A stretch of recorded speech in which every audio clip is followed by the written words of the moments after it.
ദൈവത്തിൻ്റെ അതിപരിശുദ്ധമായ നാമം വാഴ്ത്തപ്പെടുമാറാകട്ടെ. ദൈവത്തിൻ്റെ വചനവുമായി നിങ്ങളുടെ മുമ്പിലേക്ക് വീണ്ടും കടന്നു വരുവാൻ ദൈവം തന്ന അവസരത്തിനായി, ഭാഗ്യത്തിനായി ദൈവത്തിന് നന്ദി കരയേറ്റുന്നു. ലോകമെമ്പാടും ഇരുന്നുകൊണ്ട് എന്നെ കേൾക്കുന്ന എല്ലാ മാന്യ പ്രേക്ഷകർക്കും യേശുക്രിസ്തുവിൻ നാമത്തിലുള്ള സ്നേഹവന്ദനം ഒരു പ്രാവശ്യം കൂടെ അറിയിക്കുന്നു.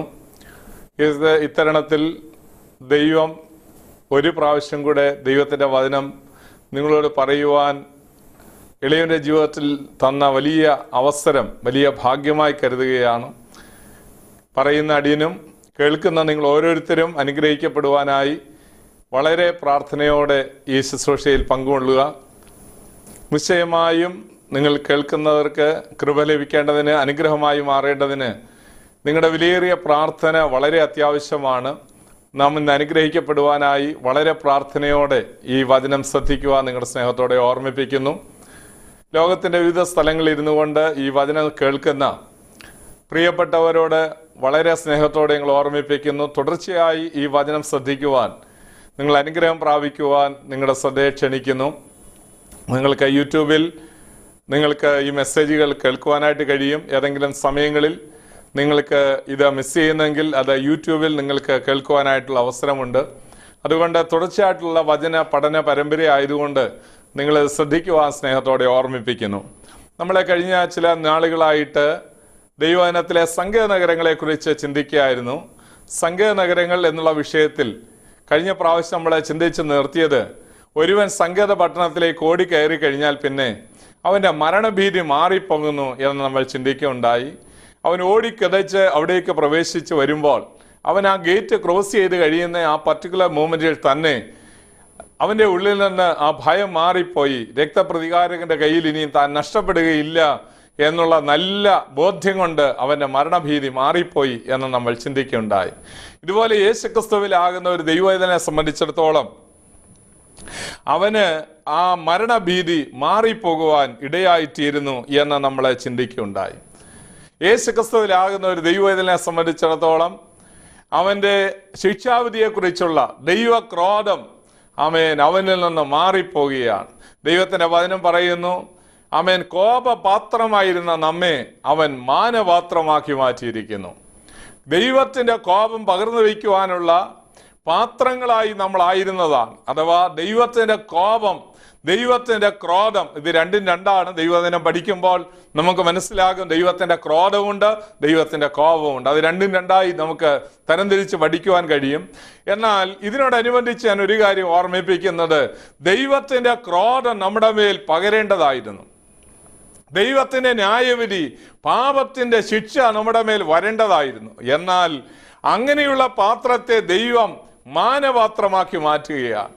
അതാണ് ഏറ്റവും വലിയ സുവിശേഷം, ഏറ്റവും വലിയ സദ്വർത്തമാനം. അതാണ് ഇന്ന് ലോകത്തെമ്പാടും ദൈവം അറിയിച്ചുകൊണ്ടിരിക്കുന്നതും ആ സത്യമാണ്. ദൈവത്തിൻ്റെ ക്രോധം, ദൈവത്തിൻ്റെ ശിക്ഷാവിധി നമ്മളിൽ നിന്ന് മാറിപ്പോയിരിക്കുന്നു. യേശുക്രിസ്തുവിലൂടെ നമുക്ക് ആ രക്ഷ സൗജന്യമായി ദൈവം തന്നിരിക്കുന്നു. അതെത്ര വലിയ അനുഗ്രഹമാണ് പ്രിയമുള്ളവരെ. അതുകൊണ്ട് ആ ക്രിസ്തുയേശുവിലുള്ളവർക്ക് ഇനി മരണഭീതി മാറിപ്പോയിരിക്കുന്നു. ഇനി മരണത്തിന് അവരുടെ മേൽ യാതൊരു അവകാശവും ഇല്ല എന്ന് ദൈവത്തിൻ്റെ വചനം പറയുന്നു. മരണത്തിന് മേൽ മരണം അവരുടെ മേൽ യാതൊരു അവകാശവുമില്ല. മരണത്തിൻ്റെയും പാതാളത്തിൻ്റെയും താക്കോൽ കൈവശമുള്ളവനായ യേശു, ദൈവത്തിന്റെ വചനം പറയുന്നു, അവൻ വാഴ്ചകളെയും അധികാരങ്ങളെയും ആയുധവർഗം വെപ്പിച്ച് അവരുടെ മേൽ ഹല്ലേലൂയ അവൻ ജയോത്സവം കൊണ്ടാടി എന്ന് കൊലോസ്യർ 2-ാം അധ്യായം 14 മുതൽ 15 വരെയുള്ള വാക്യങ്ങൾ വായിക്കുമ്പോൾ നമുക്ക് കാണുവാൻ കഴിയും. കുരിശിൽ വലിയൊരു വിജയമായിരുന്നു പ്രിയമുള്ളവരെ. കുരിശ് പരാജയത്തിന്റെ അടയാളമല്ല, കുരിശ് ജയത്തിന്റെ അടയാളമാണ്. കുരിശ് മരണത്തിന്മേലുള്ള ജയം വരിച്ചതിന്റെ അടയാളമാണ്. ഇന്നും ലോകത്തിൽ തുറക്കപ്പെട്ട ഒരേ ഒരു കല്ലറയേ ഉള്ളൂ, അത് യേശുവിൻ്റെ കല്ലറയാണ്. ആ കല്ലറ ഒരു കാര്യം വിളിച്ചു പറയുന്നു, അവൻ ഇവിടെ ഇല്ല, അവൻ ഉയർത്തെഴുന്നേറ്റിരിക്കുന്നു. അവനിൽ വിശ്വസിക്കുന്നവൻ മരിച്ചാലും ജീവിക്കും.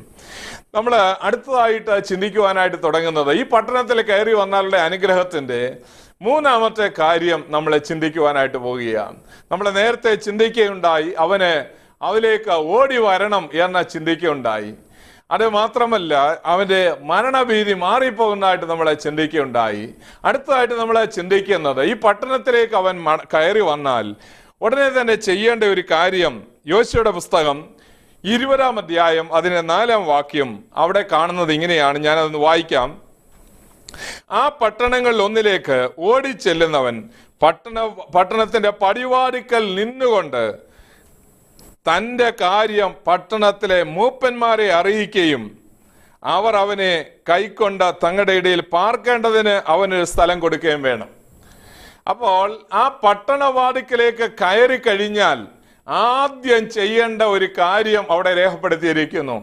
പട്ടണ മൂപ്പനോട് അഥവാ അതിനകത്തുള്ള പുരോഹിതനോട് അവനവന്റെ കാര്യമെല്ലാം തുറന്നു പറയണം എന്നൊരു വ്യവസ്ഥ അവിടെ പറഞ്ഞിട്ടുണ്ട്.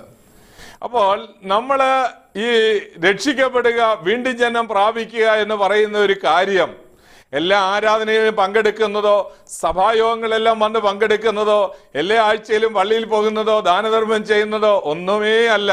പിന്നെയോ ആ പട്ടണ മൂപ്പനാകുന്ന യേശുക്രിസ്തുവിനോട്, ദൈവത്തോട് തങ്ങളുടെ പാപങ്ങൾ തുറന്ന് പറയുന്നവരാണ് യഥാർത്ഥത്തിൽ ആ പട്ടണത്തിനകത്ത് വസിക്കുന്നവർ. സങ്കേത പട്ടണത്തിലേക്ക് ഓടി വരുന്ന ഒരു ദൈവത്തിനെ സംബന്ധിച്ചിടത്തോളം ആദ്യം ചെയ്യേണ്ട ഒരു കാര്യം അവിടെ പറഞ്ഞിരിക്കുന്നു. പട്ടണത്തിലെ മൂപ്പനോട് അവൻ കാര്യങ്ങൾ തുറന്നു പറയണം.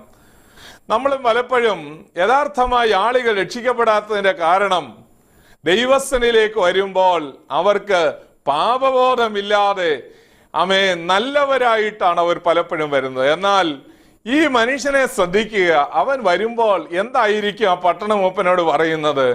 രക്തപ്രതികാരകൻ ഓടിച്ച് അവന്റെ പുറകെ അവന്റെ കയ്യിൽ പെടാതെ രക്ഷപ്പെടുവാനായി അകത്ത് കയറിയവന് എന്തായിരിക്കും പട്ടണ മൂപ്പനോട് പറയാൻ ഉണ്ടായിരിക്കുന്നത്? അല്ലയോ യജമാനനെ, അല്ലയോ നാഥ, അല്ലയോ പുരോഹിതനെ, ഹല്ലേലൂയ, എന്നോട് കരുണ കാണിക്കണം, എന്നോട് മനസ്സലിവ് തോന്നണം. ഞാൻ പാപം ചെയ്തു പോയി, ഞാൻ ഒരുത്തനെ കൊന്നുപോയി, ഞാനൊരു കൊലപാതകനാണ് എന്ന് സമ്മതിക്കുകയാണ്. ഈ ഒരു സമ്മതം അല്ലെങ്കിൽ ഈ ഒരു ഏറ്റുപറച്ചിൽ ഉണ്ടെങ്കിൽ നമ്മൾ രക്ഷിക്കപ്പെടും. പല ആളുകളും സ്വയനീതിക്കാരായിട്ടാണ് ദൈവസന്നിധിയിലേക്ക് വരുന്നത്. ഞാൻ ഇന്ന നല്ല കാര്യങ്ങളൊക്കെ ചെയ്യുന്നല്ലോ, പിന്നെ എന്താണ്, ദൈവത്തിന് എന്നെ കൈക്കൊണ്ടാൽ ഞാൻ ആർക്കും ഒരു ദോഷം ചെയ്യുന്ന വ്യക്തിയല്ല. എന്നാൽ നമ്മൾ നമ്മളെ തന്നെ നീതീകരിക്കുമ്പോൾ ഒരിക്കലും ദൈവസന്നിധിയിൽ നിന്ന് ആ പാപമോചനത്തിന്റെ സന്തോഷം നമ്മുടെ അന്തരാത്മാവിൽ തിളച്ചു വരികയില്ല പ്രിയമുള്ളവര്. എന്നാൽ ദൈവത്തിന്റെ പരിശുദ്ധാത്മാവ് പാപത്തെക്കുറിച്ചും ന്യായവിധിയെക്കുറിച്ചും ബോധം വരുത്തുമ്പോൾ അന്തരാത്മാവിൽ ഹല്ലേലൂയ കർത്താവിനോട് പാപങ്ങൾ ഏറ്റുപറയുന്ന ഒരു അനുഭവം എത്ര വലിയൊരു അനുഗ്രഹമാണ്. എന്നെ പലപ്പോഴും ചിന്തിപ്പിക്കുകയും സന്തോഷിപ്പിക്കുകയും ചെയ്യുന്ന ഒരു വേദഭാഗമാണ് 32-ാം സങ്കീർത്തനം. 32-ാം സങ്കീർത്തനത്തിലേക്ക് വരുമ്പോൾ അവിടെ നമ്മൾ കാണുന്നത് ലംഘനം ക്ഷമിച്ചും പാപം മറച്ചും കിട്ടിയ മനുഷ്യൻ ഭാഗ്യവാൻ എന്നാണ്. യഹോവ അകൃത്യം കണക്കിടാതെയും ആത്മാവിൽ കപടമില്ലാതെ ഇരിക്കുന്ന മനുഷ്യൻ ഭാഗ്യവാൻ എന്നാണ് പറഞ്ഞിരിക്കുന്നത്. അങ്ങനെയുള്ള ഒരു മനുഷ്യന്റെ ഭാഗ്യവർണ്ണന ദാവീദ് വർണ്ണിക്കുമ്പോൾ അതിന്റെ 5-ാം വാക്യത്തിലേക്ക് വരുമ്പോൾ, ഞാൻ എൻ്റെ പാപം നിന്നോട് അറിയിച്ചു, എൻ്റെ അകൃത്യം മറച്ചതുമില്ല, എൻ്റെ ലംഘനങ്ങളെ യഹോവയോട് ഏറ്റു പറയും എന്ന് ഞാൻ പറഞ്ഞപ്പോൾ അപ്പോൾ നീ എൻ്റെ പാപത്തിന്റെ കുറ്റം ക്ഷമിച്ചു തന്നു എന്ന് കാണുവാൻ കഴിയുന്നു. നമുക്ക് ഈ 5-ാം വാക്യം വളരെ സന്തോഷം തരേണ്ട ഒരു വാക്യമാണ്.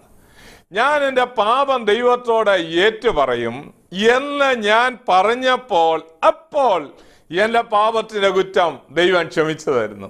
വേദപുസ്തകം പഠിപ്പിക്കുന്ന, വേദപുസ്തകത്തിൽ പ്രതിപാദിച്ചിരിക്കുന്ന ദൈവം എത്ര കരുണയുള്ള ദൈവമാണ്, എത്ര വിശ്വസ്തനായ ദൈവമാണ് നിങ്ങൾ ചിന്തിക്കുക. നമ്മൾ നമ്മുടെ പാപങ്ങളെ ദൈവസന്നിധിയിൽ ഏറ്റുപറയുന്നതിന് മുൻപേ തന്നെ അങ്ങനെയുള്ള ഒരു ആറ്റിറ്റ്യൂഡ് നമുക്ക് ഉണ്ടാകുമ്പോൾ തന്നെ, അങ്ങനെ ഞാൻ പറയുമ്പോൾ തന്നെ നമ്മുടെ പാപങ്ങൾ ക്ഷമിച്ചു തരുന്നവനായ ദൈവം, നമ്മുടെ പാപങ്ങൾ മായ്ച്ചു തരുന്നവനായ ദൈവം, ദൈവത്തിന്റെ വചനം പറയുന്നു, നിങ്ങൾ പാപമില്ല എന്ന് പറയുന്നുവെങ്കിൽ നിങ്ങൾ നിങ്ങളെ തന്നെ വഞ്ചിക്കുന്നു. എന്നാൽ ദൈവത്തിന്റെ വചനം പറയുന്നു, നാം നമ്മുടെ പാപങ്ങൾ ഏറ്റുപറയുന്നു എങ്കിൽ അവൻ നമ്മുടെ സകല അനീതിയും പോക്കി ആമേൻ നമ്മളെ ശുദ്ധീകരിപ്പാൻ തക്കവണ്ണം വിശ്വസ്തനും നീതിമാനുമായ ദൈവമാണ്. 1 യോഹന്നാൻ 1:7 അങ്ങനെ കാണുമ്പോൾ 9 വാക്യത്തിലേക്ക് വരുമ്പോൾ അവിടെ കാണുന്നു, അവന്റെ പുത്രനായ യേശുവിന്റെ രക്തം സകല പാപവും പോക്കി നമ്മെ ശുദ്ധീകരിക്കുന്നു. ആ ശുദ്ധീകരണ പ്രക്രിയ നടക്കണമോ? നമ്മൾ ഏറ്റുപറയേണ്ടതായിട്ടുണ്ട്. ദാവീദ് എത്രയോ വലിയ പാപം ചെയ്ത വ്യക്തിയാണ്. നമുക്ക് ദൈവവചനം വായിക്കുമ്പോൾ 51 സങ്കീർത്തനം തന്റെ ജീവിതത്തിൽ നാഥാൻ പ്രവാചകന്റെ മുൻപിൽ ആമേൻ ഹല്ലേലൂയ താൻ ആ ആടിന്റെ കഥ പറഞ്ഞ് കേട്ട് കഴിഞ്ഞപ്പോൾ അടുത്ത നിമിഷങ്ങളിൽ താൻ ചെയ്ത ഒരു അനുതാപ സങ്കീർത്തനമാണെന്ന് വേദപുസ്തകം പഠിക്കുന്ന ഏവർക്കും അറിയാം. 51 സങ്കീർത്തനത്തിൽ ദൈവദാസൻ നിലവിളിച്ച് നെഞ്ചത്തടിച്ച് വാവിട്ട് കരഞ്ഞ് പ്രാർത്ഥിക്കുകയാണ്, ദൈവമേ നിന്നോട് ഞാൻ പാപം ചെയ്തു, എന്റെ അകർത്യമൊക്കെ നിന്റെ മുമ്പിൽ ഇരിക്കുന്നു. ഹല്ലേലൂയ, എന്റെ പാപത്തിന്റെ ബഹുത്വം. ആ പ്രയോഗം ശ്രദ്ധിക്കുക. ദൈവത്തിന്റെ സന്നിധിയിലാണ് താൻ പാപം ചെയ്തത്, അകർത്യം ചെയ്തത്. ഹല്ലേലൂയ, ആമേൻ, ലംഘനം ചെയ്തത്. ദൈവത്തിന്റെ വചനം പറയുന്നു, ലംഘനം ക്ഷമിച്ചു കിട്ടിയ മനുഷ്യനാണ് ഭാഗ്യവാൻ. ലംഘനം ഹല്ലേലൂയ മറച്ചു വയ്ക്കുന്നവന് ശുഭം വരികയില്ല എന്ന് ദൈവത്തിന്റെ വചനം പറയുന്നു. അതുകൊണ്ട് ഈ ആമേൻ എന്നെ കേട്ടുകൊണ്ടിരിക്കുമ്പോൾ നമുക്ക് പാപങ്ങൾ ദൈവസന്നിധിയിൽ ആ പട്ടണമൊപ്പനോട് ഏറ്റുപറയേണ്ടത് വളരെ അത്യാവശ്യമാണ്. ഹല്ലേലൂയ, ദൈവത്തിന്റെ വചനം പറയുന്നു, ഹല്ലേലൂയ, ഓടിക്കയറിയ ഓരോ വ്യക്തികളും ആ പട്ടണമൂപ്പനോട് ഏറ്റുപറയണം. അങ്ങനെയാണെങ്കിൽ ക്രിസ്തുയേശുവിൽ ആകുന്ന ഒരു ദൈവവൈതൽ, ശിക്ഷാവിധി മാറിപ്പോകുന്ന ഒരു ദൈവവൈതൽ ആദ്യമായി ചെയ്യേണ്ട ഒരു കാര്യം, ഹല്ലേലൂയ, പട്ടണത്തിലേക്ക് വരുമ്പോൾ അവൻ ആദ്യം ചെയ്യേണ്ടത് ആ പട്ടണമൂപ്പനോട് അവൻ ചെയ്ത കാര്യം, അവൻ ചെയ്ത തെറ്റ്, അവൻ ചെയ്ത ദോഷം, അവന് വന്ന കുലപാതകം, അവൻ അറിഞ്ഞോ അറിയാതെയോ ചെയ്തതായ ദോഷത്തെ അവൻ ഏറ്റുപറയേണ്ടതായിട്ടിരിക്കുന്നു. നമ്മളും യഥാർത്ഥമായി വീണ്ടും ജനം പ്രാപിക്കുന്ന ഒരു ദൈവവൈതലാണെങ്കിൽ ആ ദൈവരാജ്യം എന്ന് പറയുന്ന ആ സന്തോഷത്തിന്റെ ആ രാജ്യത്തിൽ നമ്മൾ ജീവിക്കണമെന്നുണ്ടെങ്കിൽ, ഹല്ലേലൂയ, ആ സങ്കട പട്ടണത്തിൽ നമുക്ക് ജീവിക്കണമെന്നുണ്ടെങ്കിൽ, സാത്താൻ അവകാശം പറയാതിരിക്കണമെന്നുണ്ടെങ്കിൽ, ഹല്ലേലൂയ, നിങ്ങളുടെ മനസ്സാക്ഷിക്ക് ആമേൻ കുറ്റബോധമില്ലാത്ത, ഹല്ലേലൂയ, ഒരു കുറ്റവും ഹല്ലേലൂയ ആമേൻ പറയാനില്ലാത്ത നിലയിൽ നിങ്ങളുടെ മനസ്സാക്ഷിയെ എന്ന് സൂക്ഷിക്കുവാൻ ദൈവം നിങ്ങളെ കുറിച്ച് ആഗ്രഹിക്കുന്നു. ദൈവത്തിന്റെ വചനം നാം വായിക്കുമ്പോൾ നമുക്ക് മനസ്സിലാകും, ഹല്ലേലൂയ, പൗലോസ് അഗ്രിപ്പാ രാജാവിന്റെ മുമ്പിൽ നിൽക്കുമ്പോഴും ഹല്ലേലൂയ നല്ല മനസ്സാക്ഷിയോടുകൂടെ നിന്നു. മഹാപുരോഹിതന് മുമ്പിൽ നിൽക്കുമ്പോൾ അവൻ പറയുകയാണ്, ആമേൻ, ഞാൻ ഇന്നേ വരെ നല്ല മനസ്സാക്ഷിയോടുകൂടെ നിന്നിരിക്കുന്നു.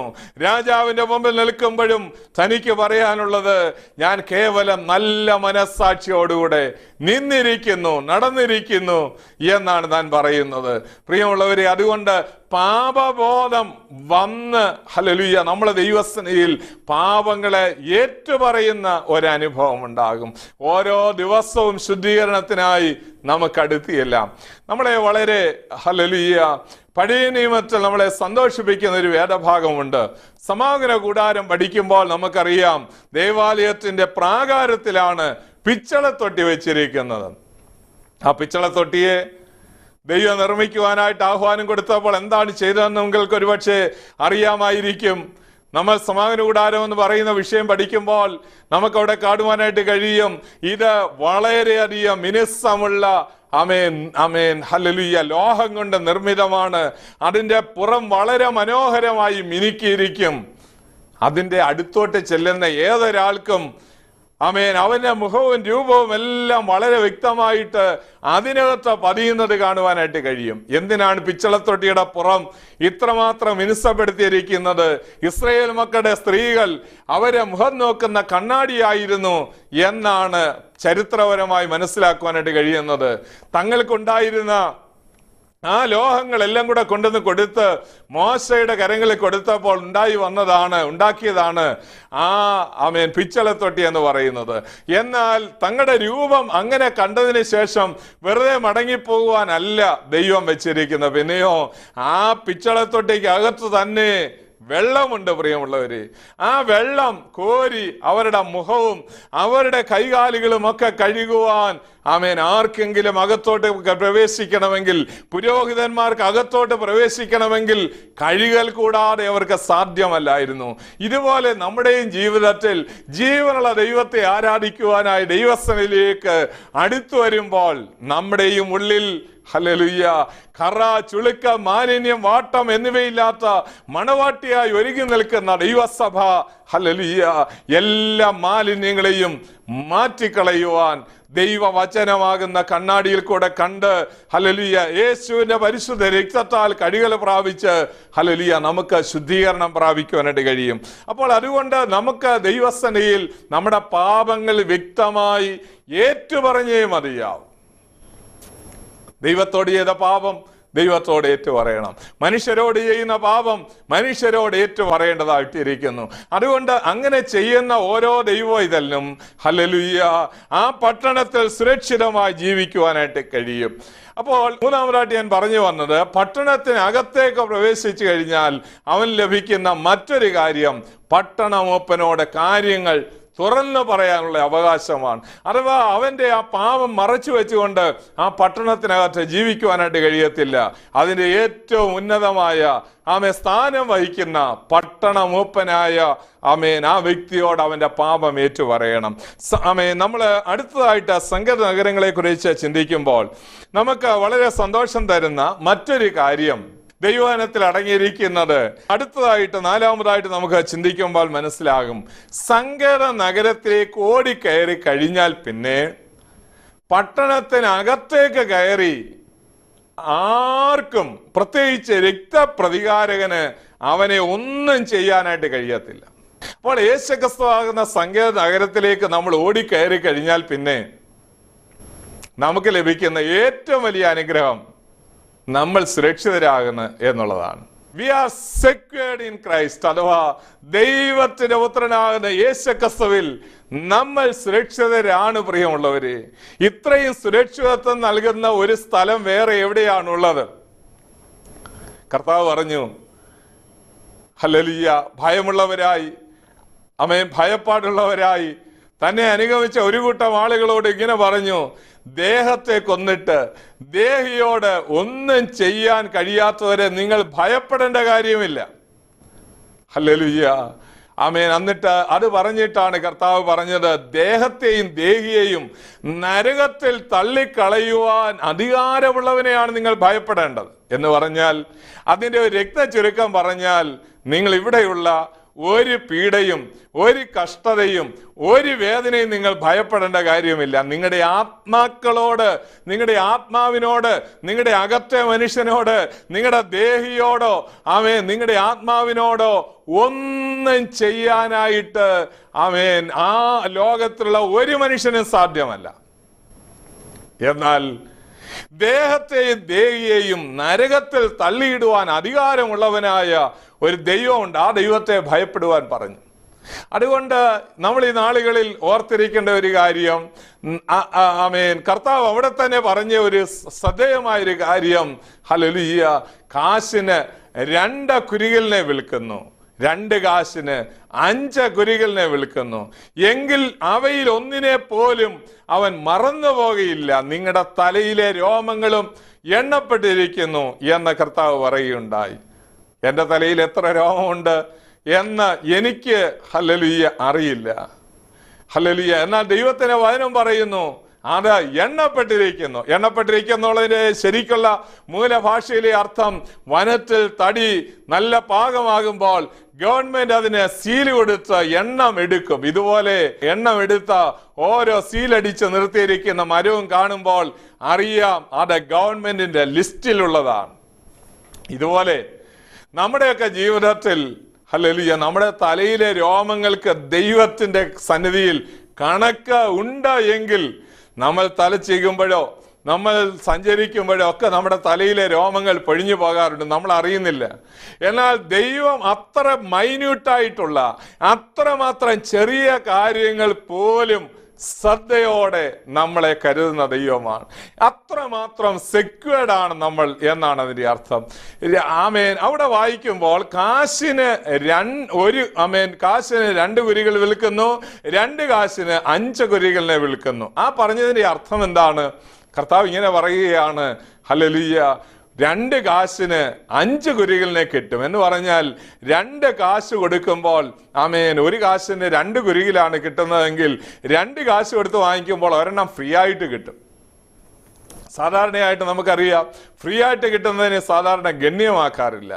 എന്നാൽ അവയിൽ ഒന്നിനെ പോലും ദൈവം മറക്കുന്നില്ല എന്ന് പറഞ്ഞാൽ, ദൈവത്തിന് ഫ്രീ ആയിട്ടുള്ള, ആളുകൾ അധികമായിട്ട് കൊടുക്കുന്നതിനെ പോലും ദൈവം എണ്ണപ്പെട്ടിരിക്കുന്നു. ദൈവത്തിന് സ്തോത്രം. അങ്ങനെയാണെങ്കിൽ നമ്മുടെയൊക്കെ ജീവിതത്തിൽ ദൈവത്തിലുള്ള ആ സുരക്ഷിതത്വം എത്ര സന്തോഷം തരുന്നതാണ്. ലോകത്തിൻ്റെ ഏത് സ്ഥലത്ത് പോയി നിങ്ങൾ ജീവിച്ചാലും നിങ്ങളുടെ സ്വർഗീയ പിതാവിൻ്റെ കരങ്ങളിലാണ് നിങ്ങളെന്നുള്ള വലിയ ബോധ്യം. നമുക്കറിയാം, കർത്താവിനെ ക്രൂശിക്കുവാനായിട്ട് ഹല്ലേലൂയ ഏൽപ്പിക്കുന്ന സമയം വരെ കർത്താവിനെ കൊന്നുകളയുവാൻ, മുടിച്ചു കളയുവാൻ, പട്ടണത്തിന്റെ ആ സൈഡോളം കൊണ്ടുവന്ന മലയിൽ നിന്ന് അവരുടെ പട്ടണം പണിതിരിക്കുന്ന മതിൽ നിന്ന് താഴോട്ട് അവനെ തള്ളിയിട്ട് കൊന്നുകളയുവാൻ ഒക്കെ പരിശ്രമിക്കുന്നുണ്ട്. എന്നാ ദൈവത്തിന്റെ വചനം പറയുന്ന ഒരു കാര്യം നിങ്ങൾ ശ്രദ്ധിക്കുക. ഹല്ലേലൂയ, കർത്താവ് അവരുടെ ഇടയിൽ കൂടെ അങ്ങ് പോയി. സ്തോത്രം. എന്നെ വളരെ ചിന്തിപ്പിച്ചിട്ടുണ്ട്. കർത്താവിനെ കൊന്നുകളയുവാനായി പിതാവായ ദൈവം അനുവദിക്കുന്ന നാഴിക വരെ ഹല്ലേലൂയ ഒന്നും ചെയ്യാൻ കഴിഞ്ഞില്ല. ഹെരോദാവ് അവനെതിരായിട്ട് പലതും പറഞ്ഞുകൊണ്ടിരിക്കുമ്പോൾ കർത്താവ് ഹല്ലേലൂയ അവനോട് ആളേൽപ്പിച്ച് പറയുകയാണ്, ഞാൻ ഇന്നും നാളെയും ഹല്ലേലൂയ മറ്റന്നാൾ വരെ ഇവിടെ ശുശ്രൂഷ ചെയ്യും, പകലുള്ളിടത്തോളം അയച്ചവന്റെ പ്രവൃത്തി ചെയ്യും, ഇരുളിന്റെ ശക്തിക്കൊന്നും തൊടുവാനായിട്ട് കഴിയത്തില്ല. കർത്താവ് പറയുകയാണ്, 3-ാം നാളിൽ തീരുകയും ചെയ്യും. രാജാവിനോടാണ് പറയുന്നത്. ഹല്ലേലൂയ. രാജാവിന് തന്നെ ഒന്നും ചെയ്യാനായിട്ട് കഴിഞ്ഞില്ല പ്രിയമുള്ളവരെ. കാരണം പിതാവായ ദൈവം അനുവദിക്കാതെ ഒന്നും ചെയ്യുവാൻ ആർക്ക് സാധ്യമല്ല. അത്രമാത്രം നമ്മൾ സുരക്ഷിതരാണ് എന്നുള്ള കാര്യം മറന്നു പോകരുത്. ദൈവം നമുക്ക് വേണ്ടി കാവലാക്കുന്ന ദൈവമാണ്. നമ്മൾ എലീശയുടെ ചരിത്രം വായിക്കുമ്പോൾ 2 രാജാക്കന്മാർ 6-ാം അധ്യായം അതിൻ്റെ 14-ാം വാക്യത്തിലേക്ക് വരുമ്പോൾ ദൈവം അവിടെ എലീശ പ്രവാചകന് വേണ്ടി ദൈവം ഹല്ലേലൂയ പ്രത്യേക ക്രമീകരണങ്ങൾ ചെയ്തിരിക്കുന്നത് കാണുവാൻ കഴിയും. ഹല്ലേലൂയ. നമുക്ക് അവിടെ എലീശ പ്രവാചകൻ ഹല്ലേലൂയ ഗേഹസി വന്ന് രാവിലെ ഒരു കാര്യം പറയുകയാണ്. നമ്മൾ 6-ാം അധ്യായത്തിന്റെ 14-ാം വാക്യത്തിൽ ആരാം രാജാവ് അയച്ച സൈന്യത്തെ കുറിച്ച് അവിടെ കാണുന്നത്, അവർ ശക്തിയുള്ള സൈന്യത്തെ അയച്ചു എന്നാണ്. അവൻ ശക്തിയുള്ള സൈന്യത്തെ അയച്ചു. ശക്തിയുള്ള സൈന്യം വന്ന് ഈ പാവപ്പെട്ട ദൈവദാസനെ എന്ത് ചെയ്യാനാണ്? ശക്തിയുള്ള സൈന്യം വന്ന് ആ പാവപ്പെട്ട ദൈവദാസനെ പിടിക്കും എന്നുള്ള നിലയായപ്പോൾ അവിടെ തിരുവചനം പറയുന്നു, ആ ശക്തിയുള്ള സൈന്യം വന്നപ്പോൾ ദൈവദാസൻ പറഞ്ഞ മറുപടി, ദൈവത്തിന്റെ ദാസൻ പറയുകയാണ്, ഗേഹസിയോട് പറയുകയാണ്, നമ്മോട് കൂടെയുള്ളവർ അവരോടുകൂടെയുള്ളവരെക്കാൾ അധികം എന്ന് പറഞ്ഞിരിക്കുന്നു. നമ്മോട് കൂടെയുള്ളവർ അവരോടുകൂടെയുള്ളവരെക്കാൾ അധികം എന്ന് പറഞ്ഞാൽ ഹല്ലേലൂയ ദൈവദാസന്റെ ആത്മാവിലുള്ള കണ്ണുകൾ തുറന്നു നോക്കിയപ്പോൾ ആരാം രാജാവിന്റെ സൈന്യമായ ശക്തിയുള്ള സൈന്യം അവിടെയുള്ളപ്പോൾ ഹല്ലേലൂയ അതിനേക്കാൾ വലിയൊരു സൈന്യം തന്റെ ചുറ്റുപാട് നിൽക്കുന്നത്, അഗ്നിരഥങ്ങളുള്ള അഗ്നിയശ്വങ്ങളുള്ള സ്വർഗീയ സൈന്യം തന്റെ ചുറ്റുപാട് നിൽക്കുന്നത് ആത്മാവിൽ തനിക്ക് കാണുവാനായിട്ട് കഴിയും പ്രിയമുള്ളവരെ. എന്നാൽ കാഴ്ചപ്പാടില്ലാത്ത ഗേഹസി പ്രാർത്ഥനയ്ക്കോ ആരാധനയ്ക്കോ ഒന്നും താല്പര്യമില്ലാതെ ഭൗതിക മണ്ഡലങ്ങളിൽ ചുറ്റിത്തിരിഞ്ഞ് നടക്കുന്ന അവർക്കത് കാണാൻ കഴിയത്തില്ല. എന്നാൽ ആമേൻ, ദൈവഭക്തരത് കാണാൻ കഴിയും, ദൈവദാസനത് കാണാൻ കഴിയും. ഇന്ന് ഒരു കാര്യം ഓർത്തുകൊള്ളുക, ദൈവത്തിന്റെ ആത്മാവിൽ ഹല്ലേലൂയ ഞാൻ വിളിച്ചു പറയട്ടെ, ആത്മാവിലെ പ്രകാശമുള്ള എല്ലാവർക്കും നമ്മുടെ സംരക്ഷണം കാണുവാൻ കഴിയും. ഈ ലോകത്തിലെ ഒരു കാര്യങ്ങൾക്കുള്ള സംരക്ഷണമല്ല, ഈ ലോകത്തിലെ ഏതെങ്കിലും ആമേൻ ഹല്ലേലൂയ പ്രസ്ഥാനങ്ങൾ നൽകുന്ന സംരക്ഷണമല്ല, സ്വർഗീയ സംരക്ഷണം അവന്റെ ഭക്തന്മാർക്ക് ശരണമുണ്ടെന്ന് ദൈവത്തിന്റെ വചനം പറയുന്നു. അതുകൊണ്ട് പട്ടണത്തിലേക്ക് ഓടിക്കയറി കഴിഞ്ഞാൽ amen hallelujah amen he will be secured എന്ന് നമുക്ക് പഠിക്കുവാനായിട്ട് കഴിയും. അവൻ സുരക്ഷിതനാണ് എന്ന് നമുക്ക് പഠിക്കുവാനായിട്ട് കഴിയും. നമ്മുടെയൊക്കെ ജീവിതത്തിൽ കർത്താവ് ഹല്ലേലൂയ കർത്താവിലായി കഴിയുമ്പോൾ നമുക്ക് ദൈവം തരുന്ന സുരക്ഷിതത്വം എന്താണ്? ദൈവത്തിന്റെ വചനം ആമേൻ നമുക്ക് എബ്രായ ലേഖനം 1-ാം അധ്യായം 14-ാം വാക്യത്തിലേക്ക് വരുമ്പോൾ അവിടെ എഴുതിയിരിക്കുന്നു, അവരൊക്കെയും രക്ഷ പ്രാപിപ്പാനുള്ളവർക്ക് വേണ്ടി അയക്കപ്പെടുന്ന സേവകാത്മാക്കളല്ലയോ? സേവകാത്മാക്കളെ ദൈവം അയച്ചിരിക്കുന്നു. ആത്മാവിൽ അത് കാണുവാൻ കഴിയുന്ന സകല ദൈവമക്കൾ അത് കണ്ട് അഡ്വാൻസായി നമുക്ക് സ്തോത്രം ചെയ്യാം. പട്ടണത്തിൽ ഓടിക്കയറി കഴിഞ്ഞാൽ, സങ്കേത പട്ടണത്തിലേക്ക് ഓടിക്കയറി കഴിഞ്ഞാൽ നമ്മൾ സുരക്ഷിതരാണ്. ആ സുരക്ഷിതത്വം അനുഭവിപ്പാൻ ദൈവം നിങ്ങളെ സഹായിക്കട്ടെ എന്ന് പ്രാർത്ഥിച്ചുകൊണ്ട് ഞാൻ എൻ്റെ വാക്കുകളെ ചുരുക്കുന്നു.